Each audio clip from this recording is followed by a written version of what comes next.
Libro Origen del hombre, creación o evolución, por Alejandra Acuña Rincón. Número 1. El hombre piensa, abstrae.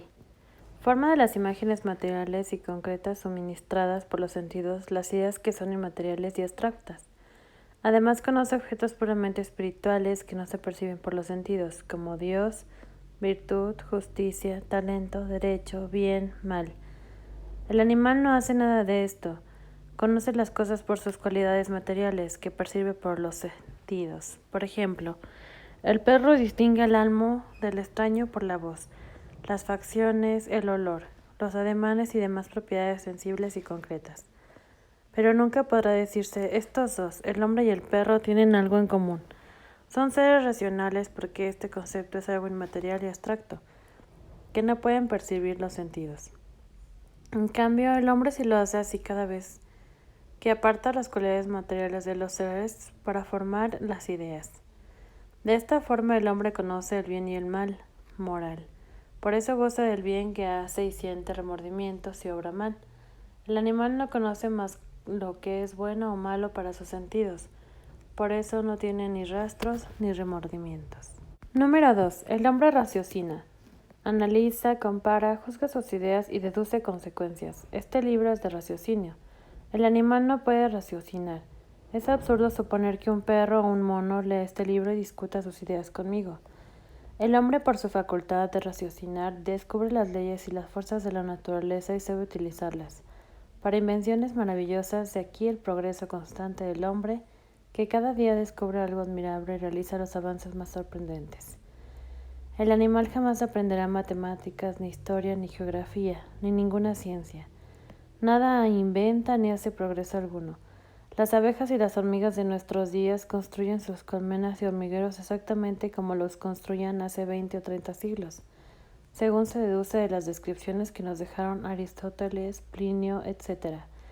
Además, el hombre puede transmitir ese conocimiento creciente, ese progreso a sus descendientes, de tal modo que los hombres de hoy saben más acerca de cualquier cosa que sus antepasados. En cambio, los animales evidentemente que no. Los changos de hoy conocen de las cosas de la naturaleza exactamente lo mismo que conocían sus ascendientes de hace 5.000 años. Los gatos de hoy conocen de ratones lo mismo que los gatos de hace 5.000 años, etc. Por su razón el hombre puede expresar sus ideas, juicios y raciocinios, es decir, tiene lenguaje, que puede ser oral, escrito o por señas. Por eso es el único que habla. El animal podrá expresar algunas sensaciones, como el hambre, el temor, la alegría. Jamás ideas, pensamientos o nociones abstractas. Y no porque no puedan articular sonidos como vemos en los loros, sino porque no tienen inteligencia. En unos experimentos científicos, después de 6 años de instrucción, tratando de enseñar algún lenguaje a un chimpancé, a pesar de que éste tiene un aparato vocal capaz de pronunciar toda clase de palabras, solo se consiguió que pronunciara 6 palabras sin ningún contenido inteligente, sino solo como reflejo condicionado, mientras que un niño, en el mismo tiempo, es capaz de conocer, pronunciar y usar más de 2.000 palabras inteligentemente. Además, el animal se expresa por medio de gritos o gestos naturales, instintivos, pero nunca podrá recurrir al lenguaje convencional, pues jamás podrá dar un signo tal o cual significación voluntaria, lo que es propio de la inteligencia. Por eso jamás el animal podrá escribir, ni siquiera aprender el alfabeto, porque la escritura está siempre hecha a base de signos empleados por el hombre a su voluntad. Otra cosa que también surge de los conocimientos racionales del hombre es el sentimiento artístico, por el cual el hombre percibe la belleza de un paisaje, de un cuadro, de un concierto, de una estatua, etc., y se deleita en ella. Lo mismo el genio del hombre, esta aptitud para el arte, las ciencias, que en algunos llega a grados extraordinarios. El animal carece en absoluto de genio y de sentido artístico. 3. El hombre obra libremente. Tiene una voluntad libre para elegir entre las diversas cosas que se le presentan. Puede querer hacer algo o querer no hacerlo, o puede hacerlo bien o hacerlo mal. Esta voluntad libre, este libre albedrío, es lo que hace responsable de sus actos al hombre, y le hace merecer premio o castigo. Sin libertad no habría bien ni mal por parte del hombre. El animal no es libre, lo guía el instinto ciego que no le permite deliberar o elegir. Por eso para el animal no hay bien ni mal, por tanto no es responsable de sus actos. Por ejemplo, las golondrinas para construir su nido siempre usan el mismo material, desde que son golondrinas, guiadas por su instinto. El hombre es libre para escoger de qué materiales quiere construir su casa. Por último, el hombre tiene sentimiento religioso, es decir, se eleva naturalmente hacia Dios su Creador y le adora. Y se eleva naturalmente porque en todos los hombres de todos los tiempos está presente este sentimiento, y este sentimiento no lo encontramos en el animal. Conclusión es que el pensamiento, el raciocinio, el querer libremente el lenguaje, el progreso, el arte, la moralidad y la religiosidad prueban con evidencia que en el hombre hay alma espiritual y racional, que es un principio vital humano, de la que todo animal carece y que es por esencia inmensamente superior al principio vital y material del bruto. Por lo cual, de un animal jamás saldrá un hombre, si un diamante mineral jamás producirá un maíz vegetal, y un maíz vegetal jamás producirá un mono animal. Es absolutamente imposible que un mono animal produzca un hombre. Entonces, si el hombre tiene alma espiritual e inteligente que no procede de la materia, y tampoco procede en un animal, no puede provenir sino de un ser espiritual e inteligentísimo, es decir, de Dios. Es diferente la creación del hombre de la creación de los animales. De este modo, el Génesis muestra la diferencia esencial que existe entre ambos, y muestra también cómo el alma de todo hombre, aliento de vida infundido por Dios en su cuerpo, es obra inmediata de Dios, recibe el ser por creación directa de Él, y por eso debe volver a Dios, su Creador y Padre. Quien reflexione seriamente en la inmensa diferencia del alma humana y sus efectos y el principio vital animal, tiene que ver con toda claridad la imposibilidad absoluta de que el hombre provenga por evolución de un animal, porque es diferencia no solo de familia o de especie, sino de naturaleza, de esencia. Y este es un gravísimo error fundamental: clasificar al hombre dentro de la naturaleza animal, diciendo que es un animal racional, o sea, animal de cierta especie, emparentado con otras especies animales. Y la realidad no es esa. La realidad es que el hombre es de otra naturaleza diversa de la naturaleza animal. Es de naturaleza humana constituida por cuerpo y por alma. Unido sustancialmente, no es ningún animal racional, es hombre. Un animal no puede ser racional, pues tiene principio vital, animal, o es ser racional. Decir que el hombre es animal racional es tan ilógico como decir que el animal es un vegetal sensitivo y con instinto, o también que es un hombre irracional. ¡Qué confusión de naturaleza! Si entre el vegetal y el animal hay diferencia no solo de especie sino de naturaleza, con mucha mayor razón hay diferencia de naturaleza entre el animal y el hombre. Esta falsa clasificación degradante del hombre, por supuesto que viene de los negadores de Dios y de lo espiritual, y con astucia planeada desde hace décadas se enseña en las escuelas, desde primarias hasta universidades públicas y privadas, a niños, jóvenes, adultos y hasta en algunos seminarios, habiendo esto dado por resultado que los católicos, 85% de la población de México, en su inmensa mayoría así lo piensa, y no solo los simples fieles, sino muchos sacerdotes actuales. Y eso que solo estoy hablando de lo que se refiere a la naturaleza del hombre, de lo natural, no de lo sobrenatural, la gracia que nos eleva a hijos de Dios y herederos del cielo, la santificación, la unión con Dios, como se verá posteriormente, y se consideran animales racionales.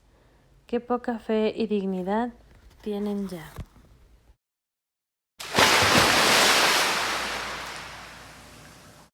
El cuerpo. En cuanto al cuerpo, a los partidarios del evolucionismo les fascina hablar de ciertas remotas semejanzas del mono con el hombre, pero las diferencias que hay entre ellos son mucho mayores. Basta ver una fotografía de cada uno y compararlos. Y estas diferencias tan grandes y esenciales no hablan porque no les conviene. Respecto al esqueleto. Número 1. El hombre es recto y así camina. Es el único ser vivo que mira al cielo. El mono es inclinado y así camina, y como todos los demás animales mira a la tierra. Número 2. El hombre tiene 2 pies y 2 manos, es bimano. El mono tiene 4 manos, es cuadrumano. Número 3. Los brazos del hombre son proporcionados y son más cortos que sus piernas. Los brazos del mono son más largos que sus extremidades posteriores y son desproporcionalmente largos en comparación con los del hombre. Número 4. El cráneo del hombre es 3 veces mayor que el del mono, para recibir un cerebro mucho más desarrollado. Número 5. El hombre tiene frente amplia que sobresale por encima de los ojos. En el mono la frente es pequeña y está casi oculto tras los arcos orbitales de los ojos. Respecto a otras particularidades, número 6. El hombre nace con piel desnuda, el mono con piel cubierta de pelo como los demás animales. Número 7. La piel de la cara del hombre es suave y lisa, la del mono está lleno de pliegues y arrugas desde que él nace. Número 8. El hombre se desarrolla muy lentamente, a los 2 años es un niñito. El mono, como los demás brutos, crece rápidamente y a los 2 años es mono adulto. Número 9. En la cabeza humana predomina la parte superior, el cerebro. En la del mono la parte inferior, las fauces. Número 10. El peso aproximado del cerebro del hombre es de 1 kilo 300 gramos, el del gorila de 450 gramos, etc.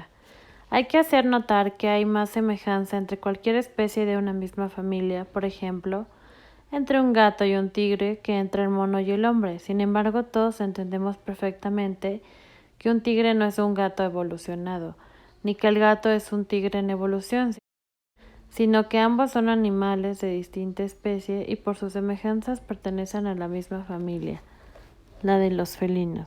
Aún entre los mismos gatos, ¿cuántas razas distintas no hay? Y tampoco por más semejanzas que hay entre las diversas razas de una misma especie, se nos ocurre que una raza viene por evolución de otra. Serán cruzadas, pero no evolucionadas. Cuando estudiamos este tipo de semejanzas y a la vez de diferencias, deberíamos descubrir la sabiduría perfecta, ordenada y armoniosa del Creador, y su potencia que no repite las obras que hace al ver cómo cada ser animal va teniendo perfecciones distintas, siendo además cada uno perfecto en su especie, porque como quien los creó a todos fue el perfecto, creó solo criaturas ya perfectas, cada una con la perfección adecuada a la finalidad para la que fue creada, de manera que no hay seres imperfectos y seres perfectos, como también clasifican los evolucionistas, sino diversidad de perfecciones. Es de necios pensar que el perfecto al crear hubiera creado seres informes e imperfectos, teniendo que esperar a que cada uno alcanzara a través de sucesivas evoluciones la perfección de su naturaleza y no solo la perfección de otra naturaleza, y su perfección en esa otra naturaleza deshonrándose de ese modo a sí mismo, pues siendo el perfecto solo debe hacer obras perfectas. Y si esto es cierto en las criaturas inferiores, como lo son los vegetales y los animales, que tienen un fin limitado y natural en el tiempo. Mucho más cierto en el hombre creado para un fin sobrenatural y con un destino inmortal de gloria en el cielo. Así que el cuadrumano fue cuadrumano perfecto desde el momento en que fue creado y realizó sus primeras piruetas sobre los árboles del paraíso terrenal. Y el hombre fue hombre perfecto desde el momento que Dios lo creó del barro, y cosa no hecha con ninguna otra criatura le infundió su aliento. Pero si, como afirman ellos, el hombre derivó del simio, que nos contesten con hechos probados las siguientes preguntas. ¿Cómo es que ahora no hay monos que se transforman en hombres o estén en vías de transformación? Siendo que ahora debería ser mucho más fácil evolucionar, ya que tienen el ejemplo del hombre y a su contacto pueden aprender cómo pensar, cómo progresar, cómo tener un lenguaje, etc., sin tener que descubrirlo ellos solos. Sin embargo, después de milenios de contacto con el hombre, jamás se ha visto que los monos se vuelvan hombres o al menos homínidos u homonoides. En los zoológicos, una vez de monos, debería ya haber al menos algunos Australopithecus, Homo habilis o Homo erectus, tras las rejas, alimentándose de algo más que de plátanos y uriendo proyectos e inventando herramientas para escaparse de su cautiverio. Pero si el hombre provino del simio, como en tantos años que se sostiene esta teoría, ¿cómo los instrumentos y métodos perfeccionados de ahora nunca han logrado sus partidarios hacer de un simio un hombre? De una pareja de chimpancés, orangutones o gorilas podrían tomar a los hijos más inteligentes y luego a los hijos más inteligentes de estos y así sucesivamente. ¿Qué resultaría? Resultarían muchas generaciones de monos seleccionados, instruidos, vigilados y cuidados por el más paciente, tenaz y sagaz método científico. Pero siempre serían monos. ¿Cuándo o cómo les habría salido el alma humana? Y si alguna mutación habría, sería esta, que las bestias serían menos fuertes físicamente que las primeras y más viciosas instintivamente. porque con todos sus métodos e instrumentos habrían destruido la perfección simiesca que Dios creó para estos cuadrumanos. Otra pregunta más a quienes sostienen estas teorías. Si el hombre vino del mono, ¿cómo ahora el hombre, aun con irgentos y cruzamientos repugnantes, no se vuelve mono? ¿Serían capaces de experimentar estos horrores si supieran que esto podría dar sanción aprobatoria a su teoría? Pero no lo hacen porque saben que no van a lograr hacer de un hombre un mono. Habría que desaparecerle el alma humana. Y no lo experimentan porque anticipadamente saben que sería un fracaso rotundo, y su reputación quedaría arruinada. Por esto no lo hacen, no por otra cosa, porque de envilecer a un hombre a nivel de bruto, con tal de sostener una tesis suya, no sienten ningún horror o remordimiento. Son capaces de esto y mucho más. En verdad, muchos hombres primitivos son más hombres que ellos.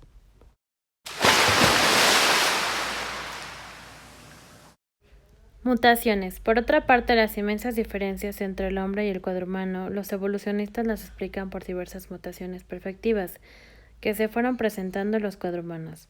Es verdad que existen mutaciones dentro de la ley de la herencia, que son variaciones súbitas y discontinuas, de cualidades hereditarias hasta entonces constantes, pero la mayoría de estas mutaciones son perjudiciales y producen defectos, pues son desórdenes que suceden dentro del orden genético. Muchas de estas mutaciones no son heredables. Además, las mutaciones son la excepción a la regla. No pueden hacer de esta la regla constante y continua durante millones de años.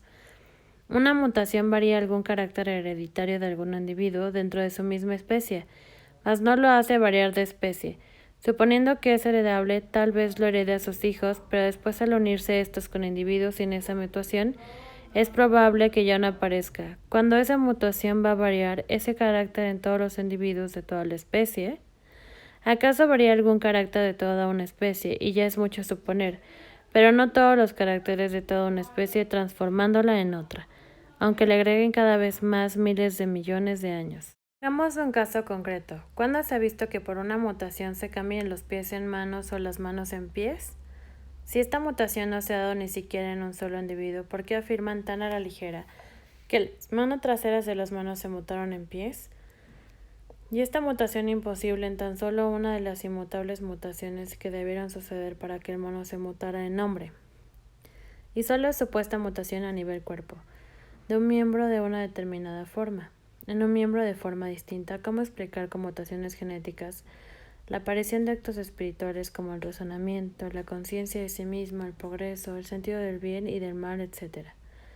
¿En cuántas manos? Y más abierto aún, no solo monos, sino en cuántos animales, todas las especies se han presentado al menos una mutación que dé por resultado un acto espiritual en un animal? Ninguna en los 60 siglos de historia y jamás se presentará. Además, porque nada más hubo este tipo de mutaciones en una sola especie. Si hubo agentes mutágenos que propiciaran tales mutaciones, ¿por qué solo afectaron a una especie?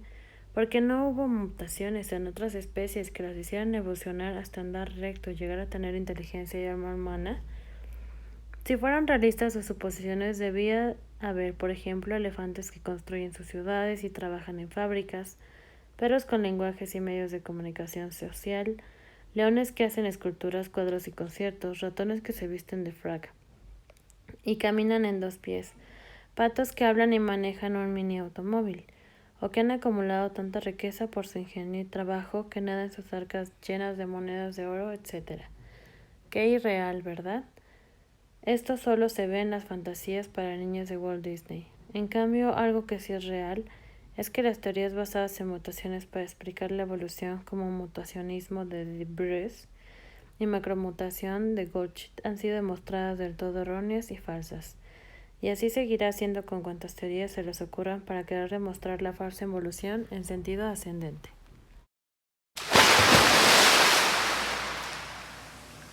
Y génesis, porque si alguna evolución hubo, fue en sentido contrario. El hombre actual no es el resultado de una evolución ascendente, más bien de una evolución descendente, si es que se puede decir así. Veamos. Dios creó al primer hombre perfecto. La belleza fue uno de los tantos dones que Dios le dio, para que testimoniara con la perfección de su cuerpo armonioso y bellísimo, vasto y precioso y vivo, que contenía un espíritu más bello aún, que provenía de la perfección y la belleza sin límites. posición derecha, su andar majestuoso, la belleza de su rostro, soberanía de sus formas, el poderío de sus actos y de su voz, distinto superior a todas las demás criaturas, eran el sello de su paternidad divina en el hombre. Sin embargo, se han encontrado esqueletos de hombres que tienen ciertos parecidos con los simios. ¿Cómo se explican entonces estos huesos, caras simiescas y cuerpos simiescos también hay ahora? Pero si los primeros hombres estaban más cerca del ejemplar perfecto y bellísimo que Dios había creado, ¿cómo es que ahora eran más feos que los hombres de ahora? La explicación es el pecado original, que es la caída desde el punto tan alto en que Dios creó al hombre hasta el precipicio más bajo. El pecado de Adán entraron en los hombres la fealdad, las deformidades, las enfermedades, los defectos corporales, entre otros muchos desórdenes. La culpa no lesionó solo al espíritu, sino también a la carne, porque la malicia al entrar en lugar del amor de caridad que Dios había puesto en el hombre condujo a los hombres a las perversiones de los sentidos y de los sentimientos, origen de todas las dolencias y monstruosidades que se manifiestan en el hombre. De raíces corruptas se derivan árboles, frondas y frutos corrompidos, y puesto que la corrupción inicial fue aumentando y continuamente con nuevas perversiones, y el cuerpo del hombre fue reflejando cada vez más las dolorosísimas consecuencias de la decadencia de tantísimos hombres, veamos cómo esto está revelado por Dios en el Génesis. Y habiendo empezado los hombres a multiplicarse sobre la tierra, y habiendo tenido hijas, los hijos de Dios, los hijos de Set, vieron que las hijas de los hombres, hijas de Caín, eran hermosas, y tomaron por mujeres a las que de entre ellas más les gustaron.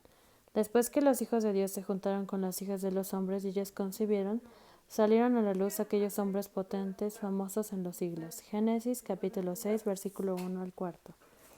Adán y Eva pecaron contra el primero de los mandamientos de Dios, dados al hombre, sobreentendido con el mandato de obediencia que les dio a los dos. Coman de todo, pero no de este árbol. La obediencia es amor, y si lo hubieran cumplido, habrían amado a Dios con todo su corazón, con toda su alma, con todas sus fuerzas. Como mucho tiempo después fue explícitamente ordenado por el Señor, pero no lo hicieron. Sin embargo, no pecaron en el amor hacia el prójimo, no maldijeron ni siquiera a Caín cuando asesinó a Abel, sino que lloraron sobre el muerto en el cuerpo, y sobre el muerto en el alma, reconociendo que justo era el dolor permitido por Dios, porque ellos habían creado el dolor con su pecado y por primeros debían experimentarlo. Por eso permanecieron hijos de Dios y con ellos sus descendientes venidos después de este dolor, Sed y su descendencia. En cambio, Caín pecó contra el amor de Dios y contra el amor del prójimo. Infringió el amor totalmente y Dios lo maldijo y él no se arrepintió.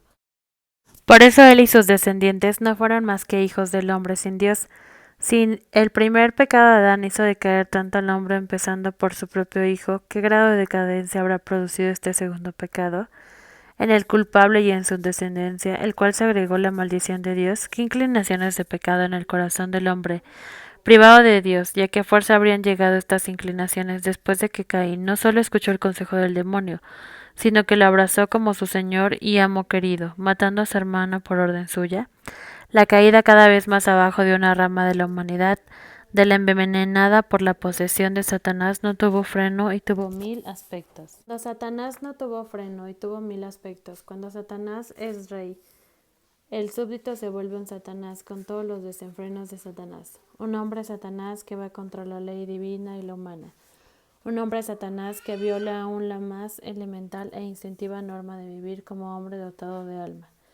Y se embrutece en los más obscenos pecados del hombre bruto. La lujuria carnal, más que carnal, diabólica, porque exasperada por Satanás lo hace ávido de todas las uniones, bello y seductor, le parece lo que es horrendo y aterrador como una pesadilla. Lo lícito no lo satisface, es muy poco y muy honesto. Y loco de lujuria busca lo ilícito, lo antinatural, lo degradante, lo bestial. Los que ya no eran más hijos de Dios, porque con el Padre, y como el Padre habían oído de Dios para acoger a Satanás, llegaron a lo ilícito, antinatural, degradante, bestial, y tuvieron monstruos por hijos e hijas, estos monstruos que ahora impresionan a los científicos por la potencia del esqueleto y por la estructura del cráneo, y de esto deducen erróneamente que el hombre desciende del mono, llegando a negar que el hombre fue creado hombre por Dios. Estos monstruos que por la potencia de sus miembros, por la belleza salvaje y por su ardor bestial sedujeron a los hijos de Dios, es decir, a los descendientes de Set por Enos, Cainán, Malaleel, Jared, Enoc de Jared, Matusala, Lamec y Noé, padre de Sem, Cam y Jafet. Fue entonces cuando Dios, para impedir que toda la rama de los hijos de Dios se corrompiera, con la rama de los hijos de los hombres de toda la humanidad se generara irremediablemente, mandó el diluvio general para apagar bajo el peso de las aguas la lujuria de los hombres, y para destruir los monstruos generados por la lujuria de los indios, insaciables en los sentidos porque quemados por el fuego de Satanás.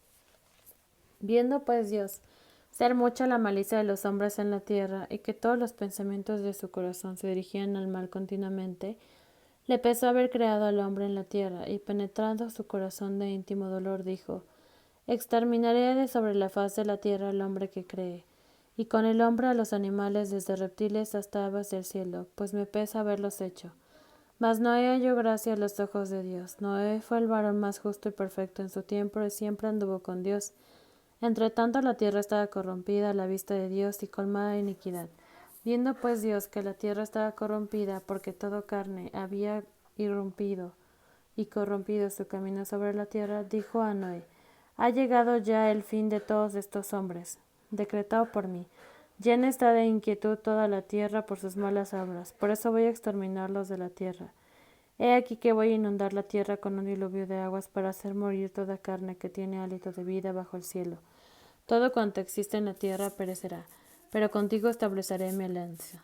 Génesis capítulo 6, versículos 5 al 9, 11 al 13 y 17 al 18. Y así, destruidos esos monstruos, la naturaleza humana fue conservada como había sido creada por Dios el primer hombre, y fue multiplicada nuevamente el de la estirpe de Noé, juzgada justa por Dios. Si Dios en su bondad no hubiera proveído con el diluvio para preservar a la humanidad de la degeneración y deformación, ¿cómo hubiera podido el Verbo eterno entonces encarnarse en una humanidad monstruosa que ya no tenía la imagen y semejanza con Dios que Él le había puesto? Tal vez no habría descendido el Verbo a hacerse carne y no habría habido salvación. Tan fue verdad este grado tan tremendo de depravación, que mucho después, en las prescripciones del Sinaí y en las maldiciones mosaicas, Dios dio severísimos mandatos y castigos, prohibiendo toda unión carnal en grados de parentesco tan cercano como entre hermanos, entre padres e hijos, entre tíos y sobrinos, homosexualidad, y hasta no te unirás con bestia manchándote con ella. La mujer no se pondrá ante una bestia para unirse con ella, es una perversidad. Levítico 18:23. Maldiciendo y castigando con la muerte a los que cometieran tales delitos. Maldito el que peca con cualquier bestia que sea, y responderá todo el pueblo. Amén. Deuteronomio capítulo 27, versículo 21. Y el que pecare con alguna bestia muera sin remisión. Matad también la bestia.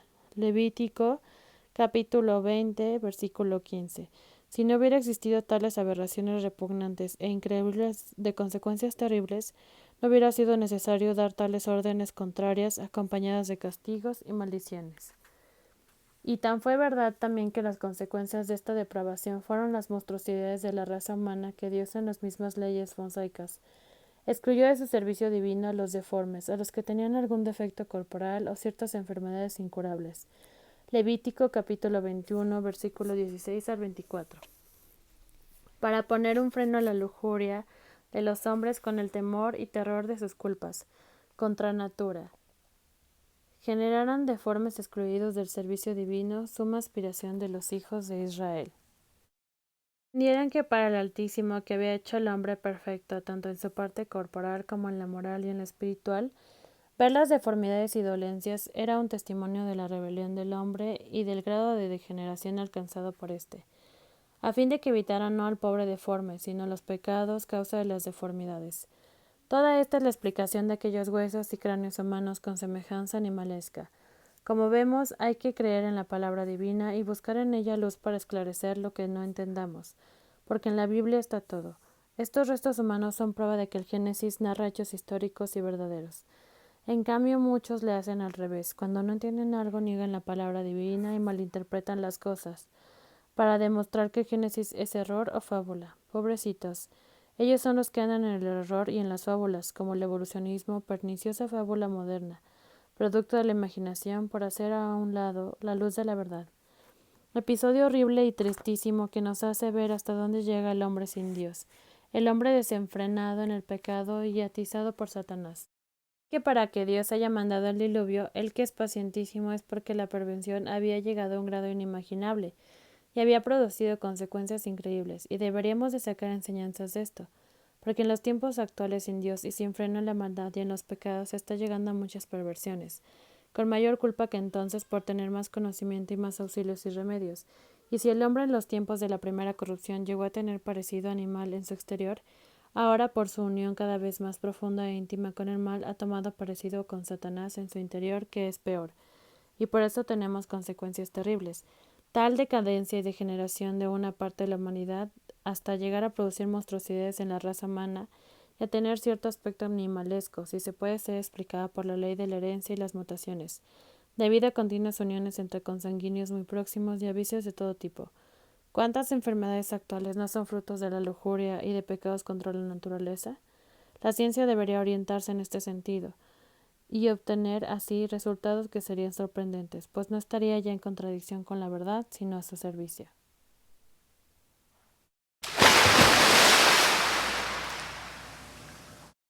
Raíz del evolucionismo. Pero a fin de cuentas, ¿cuál es la raíz de toda esta teoría de la evolución y de sus disparates?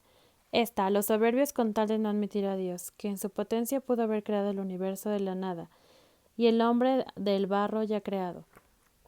Toman la paternidad de una bestia no queriendo admitir a un creador, por ser demasiado soberbios para poder reconocer que fueron hechos. Admiten la descendencia de los brutos para poder decir que ellos solos evolucionaron de animales a hombres.